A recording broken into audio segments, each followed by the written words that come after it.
¿Cómo están, niños? Bienvenidos. Espero que hayan pasado unas bonitas vacaciones y retornamos entonces a trabajar con muchas ganas para seguir aprendiendo desde casita. ¿Listo?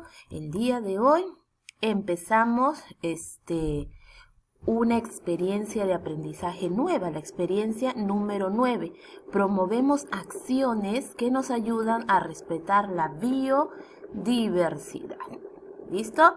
También vamos a empezar con la actividad de ciencia y tecnología que se llama ¿Cómo es el suelo? Vamos a empezar con esa actividad. Nuestro propósito es que aprendas a explicar la relación que existe entre los suelos y la agricultura, a partir del análisis de casos que te voy a mostrar y la investigación en diferentes fuentes confiables, obviamente. ¿Listo? Empecemos entonces viendo el siguiente video. ¡Aprendo en casa!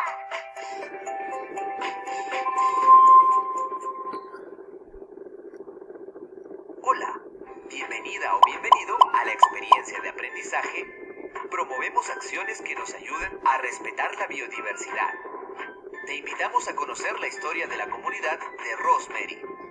Rosemary y su papá viven en la comunidad de Nueva Luz, donde han organizado una asamblea.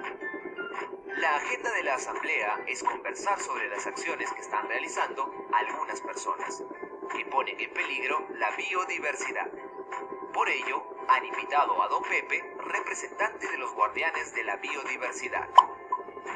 Queridos amigos, la tala de árboles está trayendo como consecuencia la deforestación y la destrucción de nuestra biodiversidad. Es cierto, pero la tierra donde sembramos ya no produce como antes, es infértil. Por eso, es necesario talar más árboles para tener más terrenos de cultivo, porque nosotros vivimos de la agricultura. Luego de escuchar lo comentado por Don Pepe y su vecino, Rosemary le preguntó a su papá. Papá, ¿cómo se podría tener tierras de cultivo sin dañar la biodiversidad? Hija, ¿qué te parece si indagamos al respecto? Luego de escuchar la historia de la comunidad de Rosemary, conozcamos el reto de esta experiencia de aprendizaje. ¿Cómo podemos ayudar a Rosemary a orientar a sus vecinos sobre cómo mejorar sus tierras de cultivo cuidando la biodiversidad? Para lograr el reto, realizaremos 3 actividades. Actividad 1.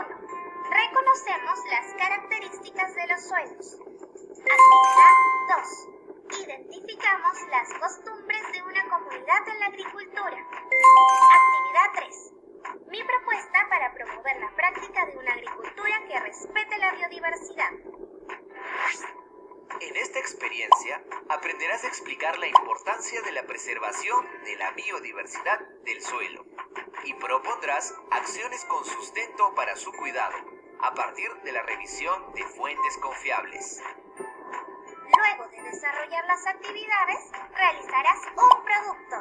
Después de ayudar a Rosemary a responder su pregunta de investigación, elaborarás una propuesta para orientar a los vecinos de tu comunidad sobre cómo mejorar las tierras de cultivo cuidando la biodiversidad.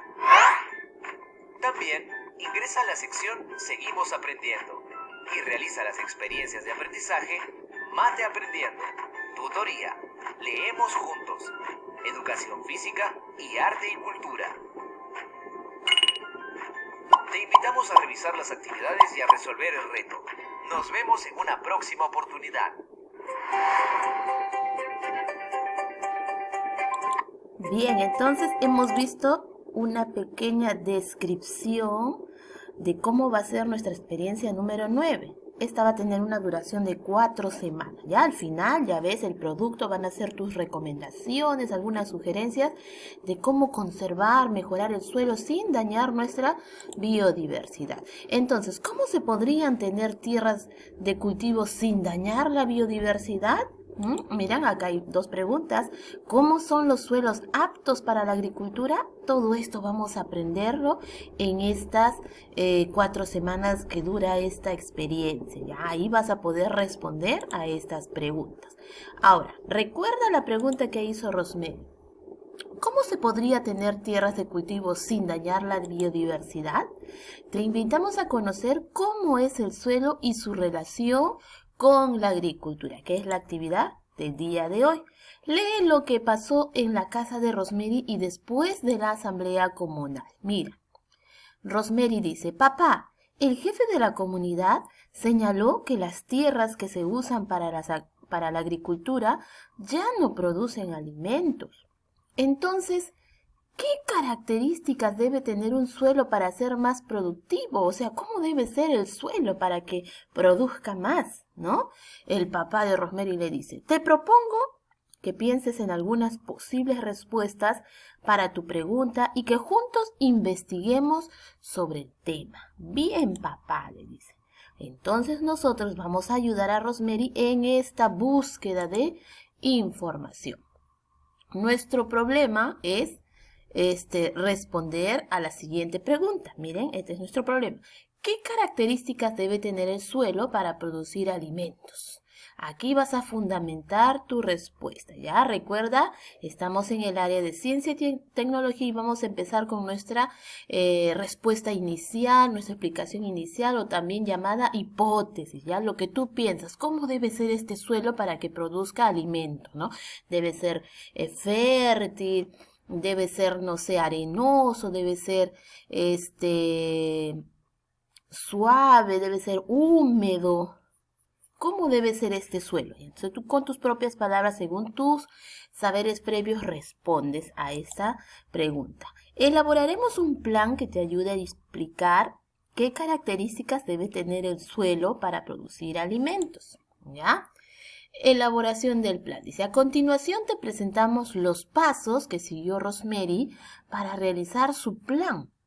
Observa y escribe un número en cada imagen según el orden que debería seguir. A ver, miren, vamos a dar lectura primero. Dice: tomo nota de la información que responde mis preguntas. Ya. Defino mi objetivo. ¿Para qué es este plan? Busco la información en libros u otras fuentes. Elaboro un organizador gráfico para ordenar la información que responda a mi pregunta de investigación. Defino qué acciones realizaré. A ver, ¿cuál será lo que debe de hacer ella como paso número 1? Ahí está, muy bien. Número 1, vamos a definir nuestro objetivo. ¿Para qué es este plan? Número 2. Bien, número 2 sería buscar la información en libros u otras fuentes. ¿Listo? ¿Cuál sería el paso 3? Bien, anotar o tomar nota de la información que responde a tus preguntas. Luego, como paso número 4, elaborarás un organizador gráfico para ordenar la información. Y por último, vas a definir qué acciones realizarás. ¿Ya? Ese va a ser tu plan de acción. Ahora, una vez organizados, debemos ejecutar el plan. Debemos incluir la búsqueda de información, así es que acompaña a Rosemary en la búsqueda de información. Analiza los siguientes casos, dice. Su papá lleva a Rosemary al bosque. Ellos marcan el suelo del bosque con la letra A. Aquí está, miren, letra A, suelo del bosque que desean utilizar para la agricultura. Y el suelo que ya no produce alimentos con la letra B, que está aquí, suelo que ya no produce alimentos. Observa las imágenes, ¿ya? Ahora, luego su papá le dice a Rosemary que harán un pequeño experimento. Su papá le pide que entierre una bolsita filtrante con té, ¿ya? En el suelo A. Aquí está, miren, en la imagen. Y el otro en el suelo B. O sea, en cada lugar, en cada suelo, en el A y en el B, se va a enterrar una bolsita de té filtrante, ¿ya? Rosemary entierra ambas bolsitas a la misma profundidad, 8 centímetros, y las deja sin regar. Después de un mes, desentierra las bolsitas filtrantes y observa que aquella que enterró en el suelo A casi ha desaparecido. Mira la ilustración, miren, ya casi está como descompuesto, se ha deshecho, miren. En cambio, La bolsita que enterró en el suelo, ve, está casi intacta, no le pasó nada, mire. Ahora, para ayudarte a explicar lo que sucedió con la experiencia, o sea, con lo que acabamos de ver de los té filtrante, vamos a leer los siguientes textos. Ya dice, el suelo es biodiverso. Hay distintos tipos de suelo en todo el Perú y el mundo, arenosos formados de arena, arcillosos compuestos por arcillas, pedregosos, una mezcla de piedras y roca, y humíferos formado por humus o tierra negra, o sea, 4, ¿no? Los pedregosos, los arenosos, los humíferos y los arcillosos. El humus se forma cuando al suelo caen hojas, ramas o restos de animales que se descomponen a lo largo del tiempo.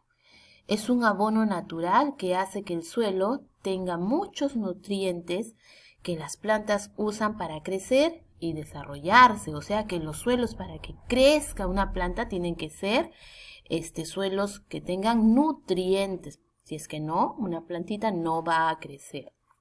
Si hay más plantas en el lugar, habrá alimentos y refugios para otros seres vivos. Sin embargo, si hay menos humus, pasará todo lo contrario, es decir, habrá escasez de planta y otros seres. En general, el suelo es una capa de material suelto formado por minerales, materia orgánica, que quiere decir ramas, hojas y restos de animales. Aire y también agua. Demora muchos años en formarse y en sus diversos tipos podemos encontrar diferentes seres vivos. El suelo es el lugar donde crecen las plantas y habitan una variedad de microorganismos como insectos, lombrices, hongos y bacterias. Para aprovecharlos en la agricultura deben contener minerales que sirven de alimentos, tierra que retiene la humedad y microorganismos que ayudan a conservar sus propiedades. Por eso se dice, chicos, que el suelo es biodiverso, porque en él habitan muchas clases de vidas, microorganismos, insectos, ¿no? Etcétera. Pero para eso debe ser un suelo que tenga nutrientes, ¿ya? Porque si no, no va a crecer nada, ¿no? Es un abono natural, por ejemplo, el humus, que le da nutrientes a los suelos, ¿ya? Ahora, van a organizar la información en este organizador visual. El suelo es biodiverso, está de título. Entonces tú acá, el suelo es una capa de material suelto formado por, y ahí vamos a completar.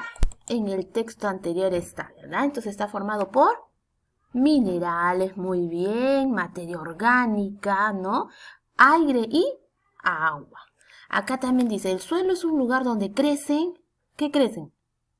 Plantas, muy bien, y habitan una grande variedad de microorganismos, como por ejemplo, ¿qué? Aquí me pones insectos, etcétera. Lee el texto anterior. Y ahora me habla de los tipos de suelos. ¿Cuáles son? Arenosos. ¿Qué más? Hay 3 más. Entonces, lee el texto anterior para que tú puedas completar el esquema. Ahora respondemos. ¿Qué es el humus? Es un abono natural. ¿Formado por qué? A veces por ramitas, por animales que se descomponen, muertos, ¿no? Que se descomponen y eso forma el humus. Es un abono natural del suelo. ¿Cuál es el tipo de suelo en el cual las plantas pueden crecer? En los humíferos, muy bien, porque es un suelo que tiene humus, ¿ya? Y es el nutriente que necesitan las plantitas para poder crecer. Los suelos para ser usados en la agricultura deben tener, a ver, ¿qué deben tener entonces los suelos para ser usados en la agricultura? Según el texto que acabamos de leer, deben tener minerales, porque estos van a servirle de alimento, van a nutrir el suelo. Tierra que retenga la humedad, porque eso también necesita una planta para crecer, ¿no? Que sea el suelo húmedo. Que tenga microorganismos que ayuden a conservar sus propiedades. De esa forma los suelos van a servir para la agricultura, ¿ya? Ahora, acá tenemos más información. Dice, ¿de qué manera los seres vivos se relacionan con el suelo? Los seres vivos aportan mucho para que un suelo sea habitable y proporcione alimentos. Por ejemplo, dice, brindan nutrientes para las plantas, miren, el suelo, y a su vez estas son utilizadas en beneficio de otras especies. El suelo contiene entre sus partículas espacios donde viven muchos organismos. A algunos de ellos los podemos ver a simple vista, por ejemplo, a los animales, los hongos y las plantas que viven en la superficie del suelo, o sea, en la parte de arriba. También existen otros seres que habitan en su interior, o sea, dentro del suelo, debajo, eso que no lo podemos ver a simple vista, ¿no? Como las lombrices de tierra, como observamos aquí en la figura 1. Estas viven debajo de la tierra. A simple vista no las vemos, pero están ahí habitando el suelo, las lombrices. Además, hay seres vivos que no podemos ver a simple vista, sino solo a través de un microscopio, porque son muy pequeños. Ellos son conocidos como microorganismos. Miren, aquí están los protistas, los hongos y las bacterias, ¿ya? Esos de ahí son seres vivos, también son vivos, pero son llamados microorganismos porque solamente utilizando el microscopio podemos verlos, ¿ya? Todos los seres vivos son muy diferentes entre sí, pero se necesitan mutuamente para subsistir. El suelo es un lugar donde muchos organismos encuentran nutrientes, contribuyen a la alimentación de otros organismos y también hayan refugio, ¿ya? Entonces, miren, acá tenemos más información acerca de cómo se relacionan los seres vivos con el suelo, ¿sí? Y también vuelvo a recalcar por qué se le llama al suelo si tiene biodiversidad. Claro que sí, porque hay muchos tipos de vida que habitan en él, ¿ya? Ahora, vas a completar el siguiente organizador visual de acuerdo a la lectura que acabamos de leer. Este es el segundo organizador visual. Dice, los seres vivos se relacionan con el suelo. ¿De qué manera se relacionan? Los seres vivos aportan mucho para que el suelo sea, a ver, ¿qué palabra va ahí? Habitable, muy bien, y proporcione alimento, dice, ¿no? Brinda nutrientes para las plantas, exacto, y estas a su vez son utilizadas en beneficio de otras especies. ¿Qué contienen los suelos? Dicen muchos organismos, ¿ya? Que se clasifican en tres. Unos que se ven a simple vista porque viven en la superficie, en la parte de arriba del suelo, ¿como qué? Como algunas plantas, ¿verdad? Los animales, algunos hongos que crecen por ahí, ¿cierto? A simple vista lo podemos ver. Los que habitan en su interior, debajo del suelo, que no los vemos, pero si nosotros escarbamos podemos encontrar, ¿verdad? ¿Quiénes son? Por ejemplo, la lombriz, ¿no? Hay lombrices que viven debajo de la tierra. También hay otros organismos que no podemos verlos a simple vista. Así los desenterremos, no vamos a poder ver. Para eso necesitamos, ¿qué cosa? Un microscopio. Son llamados los microorganismos. ¿Como cuáles?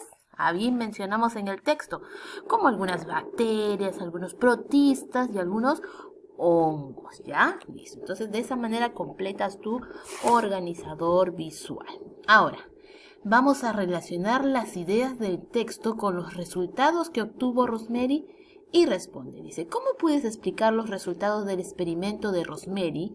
Fundamenta tu respuesta. Recuerda que estábamos hablando de los té filtrantes que ella enterró en los dos tipos de suelo, ¿no? En el suelo A y en el suelo B. Ahora que hemos leído esta información, yo creo que podemos ya explicar qué es lo que pasó, ¿no? En el suelo A casi ya se deshace, casi desaparece, como que se hubiera deshecho la bolsita, ¿no? En cambio, en el suelo B estaba intacta, no pasó nada, la sacó igualita cuando la desenterró. Entonces, ¿cómo puedes explicar los resultados del experimento de Rosemary? De repente, ¿no? Es que como en el suelo A ya es un suelo que ya no tiene nutrientes, ya está como desgastado, ¿verdad? Entonces, no hay esos microorganismos, no hay esos, como lombrices debajo de la tierra que ayuden a descomponer eso. Eso es un indicio de que ese suelo ya está infértil, ¿verdad? En cambio, en el suelo A, que está el bosque, las plantas, ahí hay algunos organismos vivos, microorganismos, que han hecho que ese té filtrante se descomponga, ¿verdad? Porque ellos mismos lo destruyen, lo usan como alimentos y se va descomponiendo, ¿cierto? ¿Qué crees que el papá de Rosemary quiso demostrar con el experimento? De repente la diferencia que hay en esos dos tipos de suelo, demostrarle cuál era el suelo adecuado, fértil para la agricultura y cuál ya no era ya un suelo óptimo para poder crecer nuevas plantas, ¿no? Ahora, si observas en la superficie y al interior de los suelos A y B, ¿quiénes viven en la superficie y al interior de ellos? A simple vista, si nosotros observamos nuevamente la imagen de los suelos A y B, ¿quiénes viven en la superficie y al interior de ellos? Por ejemplo, en el suelo A observamos plantas y seguro que también hay algunos animales y debajo del suelo pueden haber lombrices, algunos microorganismos como bacterias, algunos protistas, ¿no? Que indican que ese suelo es fértil porque habitan muchos organismos. En cambio, en el suelo B, se observa algo como un suelo desértico, ¿no? Con escasez de plantas, sin seres que lo habiten, entonces indica también que es un suelo infértil, ¿cierto? Ahora, dice, después del primer experimento, su papá le dijo a Rosemary que es necesario analizar si los suelos A y B son capaces de retener el agua. Además, le propuso tomar una muestra del suelo de un pastizal que se encuentra al lado del suelo B. A este suelo le llamó C. Entonces, miren, acá ya le agregó el suelo C. Observa la imagen. Al suelo A le echó el agüita. Solo dejó pasar 30 miligramos de agua, ¿ya? Resultado después de 1 hora. Miren. Vamos a ver, el suelo B también le echó agüita, al suelo C también le echó agüita. Los tres suelos, miren, al A, al B y al C le ha echado la misma cantidad de agua, ¿ya? ¿Qué pasó después de 1 hora? En el suelo A solo dejó pasar 30 ml de agua. En el suelo B solo dejó pasar 180 ml de agua. Y en el suelo C solo dejó pasar 60 ml de agua. ¿Listo? Entonces, a los 3 vasos se le agregó la misma cantidad y después de 1 hora vimos los resultados. Entonces, si yo te pregunto, ¿cuál es el suelo que mejor retiene el agua? ¿Qué me dices tú? Muy bien, el suelo A, ¿verdad? Porque la mayoría de agua que se agregó se quedó ahí en el suelo, en la tierra que tenemos aquí y no filtró casi nada, ¿no? Miren, en el suelo B casi todo el agua se pasó. Ya, entonces el que mejor retiene el suelo es el suelo A. ¿Listo? Ahora, vamos a responder a esta pregunta. ¿Cuál de los dos suelos retiene mejor el agua y por qué? Ya hemos visto que el suelo A, pero ¿por qué? Retiene mejor el agua porque está formado por partículas como arcilla, como el humus, que es un abono natural, y esto aumenta la porosidad del suelo y hace que se absorba el agua más lentamente desde la superficie, es decir, retiene más el agua, ¿ya? Es por eso, porque tiene todos estos nutrientes, este humus que ayuda a retener el agua, a diferencia de los otros dos tipos de suelo. ¿Ya? Ahora, después de revisar la información sobre el experimento que hizo Rosemary, es momento de escribir tu nueva explicación a la pregunta. ¿Qué características debe tener el suelo para ser más productivo? Contrasta tu hipótesis anterior, ¿ya? Por ejemplo, debe contener minerales que sirvan de alimento para el suelo, según todo lo que hemos visto, ¿no? La tierra debe de retener la humedad, ¿ya? Debe contener algunos microorganismos que ayuden también a conservar las propiedades. Ahora que estás listo y lista, es momento de comparar tu respuesta inicial con tu nueva explicación. Aquí nuevamente te doy la pregunta. ¿Qué características debe tener el suelo para ser más productivo? Vas a completar el siguiente esquema, ¿ya? Copias aquí tu respuesta inicial y ahora la nueva explicación que tienes o tu nueva respuesta de acuerdo a las informaciones que hemos leído, ¿ya? Luego vas a reflexionar a partir de las siguientes preguntas. ¿Qué logros y dificultades tuviste en el desarrollo de tu plan de acción? ¿Fue comprensible los textos que leíste? ¿Qué pensabas antes de los suelos? Ahora, ¿qué piensas? ¿Qué ideas que antes no tenías sobre el tema tienes ahora para desarrollar las actividades? De repente tú pensabas que en cualquier lugar o en cualquier suelo que estemos podíamos plantar algo, ¿no? Ahora sabemos que tiene que tener ciertas características, ¿no? Ciertos componentes para poder decir que el suelo es óptimo para la agricultura, o sea, para que crezcan plantas, ¿no? Ahora ya lo sabemos. ¿Listo, chicos? Muy bien, entonces, ¿cómo deben saber? ¿Ya? ¿Cómo deben ser? También puedes responder a esta pregunta. ¿Cómo deben ser los suelos para una buena agricultura? Ya sabemos todo lo que tienen que tener, ¿cierto? Bien, chicos, entonces los dejo para que trabajen y puedan enviar sus evidencias. Nos vemos el día de mañana. Chao.